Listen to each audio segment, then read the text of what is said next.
Hi guys, तो कैसे हैं आप लोग गाइस? അപ്പോ നേരെ വീഡിയോയിലോട്ട് പോവാം. Come on. ഞാനൊരു കുട്ടിയെ ദത്തെടുക്കുകയാണ്. നല്ല കാര്യം, എടുത്തോ, നല്ല കാര്യം, ഫുൾ സപ്പോർട്ട്. ഞാൻ ദത്തെടുക്കുന്ന കുട്ടിയെ ഞാൻ ദത്തെടുക്കാന്ന് പറഞ്ഞു. ദത്തെടുക്കുന്ന കുട്ടിയെ ഞാൻ ദത്തെടുക്കാന്ന് പറഞ്ഞു. സോറി നല്ല ബീറ്റ് ആയിരുന്നു ജാസി. കമോൺ, ഒന്നുകൂടി സോറി. കുട്ടിയെ ഞാൻ ദത്തെടുക്കാന്ന് പറഞ്ഞു. എനിക്ക് ബർത്ത്ഡേ വിഷ്, കല്യാണ വിഷ്,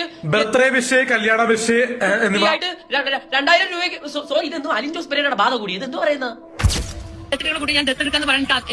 എനിക്ക് അങ്ങനെ പറയേണ്ട ആവശ്യമില്ല. ആടാ പാവി, എന്നടാ പേസറേ. ആദ്യം പറയണേ ഞാൻ ഒരു കൊച്ചിനെ ദത്തെടുക്കാൻ പോയി, എന്നിട്ട് പറയണേ എനിക്കത് പറയേണ്ട ആവശ്യമില്ലെന്ന്. ഞാനൊരു കുട്ടിയെ ദത്തെടുക്കുകയാണെങ്കിൽ I am proud to say I am mother. Proud to say mother, bro. I am proud to say I am a mother. അങ്ങനെ പറ. But you are a father, right? നാളെ എന്റെ ഈ വീഡിയോ എന്റെ കുട്ടി കണ്ടു കഴിഞ്ഞാൽ കൺഫേം ഈ വീഡിയോ എന്തായാലും റിപ്പോർട്ട് ചെയ്യും. അല്ലെങ്കിൽ ഞാൻ അയച്ചു കൊടുത്തിട്ട് റിപ്പോർട്ട് ചെയ്യാൻ പറയും. ഉറപ്പാണ്, 100% ട്രസ്റ്റ് ആണത്. വീഡിയോ എന്റെ കുട്ടി കണ്ടു കഴിഞ്ഞാൽ ഞാൻ ദത്തെടുത്ത കുട്ടിയെന്ന് അറിയേണ്ട ഒരു ആവശ്യമില്ല. പിന്നെ എന്തിനാണ് ഈ സോഷ്യൽ മീഡിയയിൽ വന്നിട്ട് ഈ നാടകം കാണിക്കുന്നത്?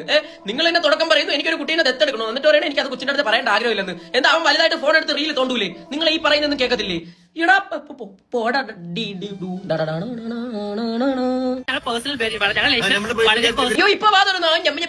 ഉമ്മുമ്മാടെ തസ്ബി എടുത്ത് കഴുത്തിട്ടിട്ട് ഞമ്മടെ പേഷ്യൻ ഞാൻ പറയുന്ന അങ്ങോട്ട് കേക്ക്. നിങ്ങളുടെ പേഴ്സണൽ കാര്യങ്ങളാണെങ്കിൽ എന്തിനാണ് ഈ സോഷ്യൽ മീഡിയയിൽ വന്നിട്ട് ഇങ്ങനെ കാണിക്കുന്നത്? വയറ് വലുതാക്കി കാണിക്കുന്നു. മുത്തേ എന്റെ കിങ്ങിണി, എന്റെ അമ്മയുടെ മുത്തേ എന്നൊക്കെ പറഞ്ഞ് എന്തിനാണ് നിങ്ങൾ ഓരോന്ന് കാണിക്കുന്നത്? ഒരുത്തം വന്ന് ക്യാമറയും കൊണ്ട് വന്നിട്ട് ചോദിക്കണം, ജാസി പ്രഗ്നന്റ് ആണോ? ജാസി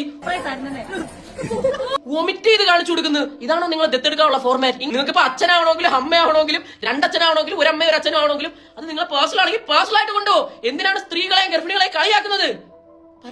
ഫേമസ് ആവാണെങ്കിൽ നടക്കട്ടെ. ചേച്ചി കുറെ പറഞ്ഞു എനിക്ക് പ്രീ പ്രൊമോഷൻ പി പ്രൊമോഷൻ അല്ലല്ല, ജി ഗണേഷ്.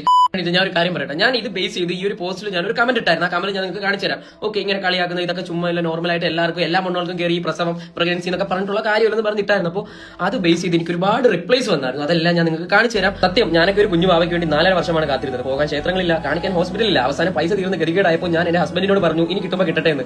ദൈവം തരുന്നെങ്കിൽ തരട്ടെ എന്ന്. അങ്ങനെ ഹോസ്പിറ്റലിൽ പോക്ക് 1 വർഷത്തോളം നിർത്തി ദൈവം ഒരു ട്രീറ്റ്മെന്റും ഇല്ലാതെ 2025 ജനുവരി 25 പ്രഗ്നൻസി പോസിറ്റീവായി.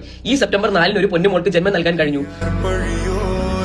ഒരു കാര്യം മനസ്സിലാക്കുക, എത്ര സ്ത്രീകളെന്നറിയാമോ ഇപ്പോഴും കൊച്ചുങ്ങളില്ലാതെ വിഷമിച്ചുകൊണ്ടിരിക്കുന്നത്? ഇതൊക്കെ കാണുമ്പോൾ അവർ വീണ്ടും സന്തോഷിക്കുന്നതാണ് നീ വിചാരിക്കുന്നത്. അങ്ങനെ നീ ഒരിക്കലും വിചാരിക്കണം. നീ ഒരു കാര്യം ചിന്തിച്ചു നോക്ക്. നീ ഇപ്പോ ഇങ്ങനെ കാണി നോക്കി, നീ പെണ്ണാണെന്ന് പറയുന്നു, നിനക്ക് പ്രസവിക്കണമെന്ന് പറയുന്നു. ഞാൻ ഒറ്റ കാര്യം ചോദിക്കുന്നുള്ളൂ, നിനക്ക് പീരീഡ്സ് പെയിൻ എന്താണെന്ന് അറിയാവോ?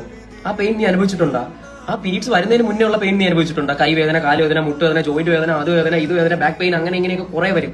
അതൊക്കെ നീ സഹിച്ചിട്ടുണ്ടോ? അല്ലെങ്കിൽ നീ പ്രഗ്നന്റ് ആണെന്ന് പറയുന്നത് നീ പ്രഗ്നൻസി പെയിൻ അനുഭവിച്ചിട്ടുണ്ടോ? അല്ലെങ്കിൽ നീ പ്രസവിക്കുമ്പോൾ ആ ഒരു വേദന നിനക്ക് അനുഭവിക്കാൻ പറ്റുമോ? നിന്നെക്കൊണ്ട് താങ്ങാൻ പറ്റുമോ?